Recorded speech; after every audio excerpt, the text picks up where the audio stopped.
Hello, welcome to Edora Talk. If you have not watched the previous video, because this is a continuation of the videos we are making on mental disorders or illnesses among adolescents who are known as young adults. So if you have not watched the part 1 and part 2, please go back and watch it. All right. Now, my name is Nurse Edora, and in this video we are going to be talking about the factors responsible for these disorders among adolescents. Why do adolescents tend to come up with these different mental disorders? Why? The question is why. One of the reasons is the society. The society is one of the reasons. Now, depending on the society where you find yourself, depending on what is available for you, the adults tends to worry about what comes up. They tend to come down with some attitude which happens to do with the behavioral disorder. They tend to have certain feeling which has to do with the mood. Now, all of this together, I'm going to say generally. Now, for a child who was born into a community, a small town where there are crises here and there, now this child growing up will live in fear. This child growing up will live in what do I do?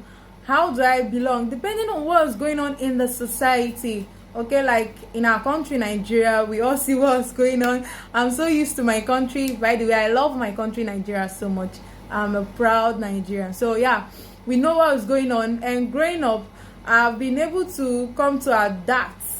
Okay, I've been able to adjust and adapt to my country the way it is. So away from my country, down to the state where I live, down to my community, my hometown where I come from, there are things going on that tends to affect me, and these tend to affect my mental health as a person. I'm just using myself now as an example. Now, the same thing has to do with all the adolescents. Now, in Nigeria, we have different parts of the country. Now, the way someone from the southern parts will behave or will respond to situation is different from the way some people from the eastern part will. So, what am I trying to say? I'm trying to say mental disorder varies from individuals to individuals depending on the factor that tends to trigger there. I've mentioned society. The second one is the family. Family has to do with your mother, father, your relative, and so on and so forth.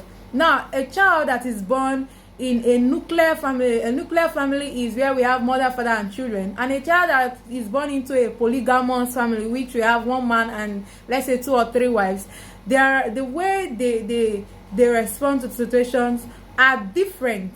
Okay, the way they will be able to respond to situations are different. There are things a child from a polygamous home can face, and it do not affect their mind. Why the one from the nuclear home cannot? And there are things the child from the nuclear home can, why the one from the polygamous home cannot. So the family also tends to affect, or to some extent can affect, the mind, which is the mental health of an individual, especially the adolescent.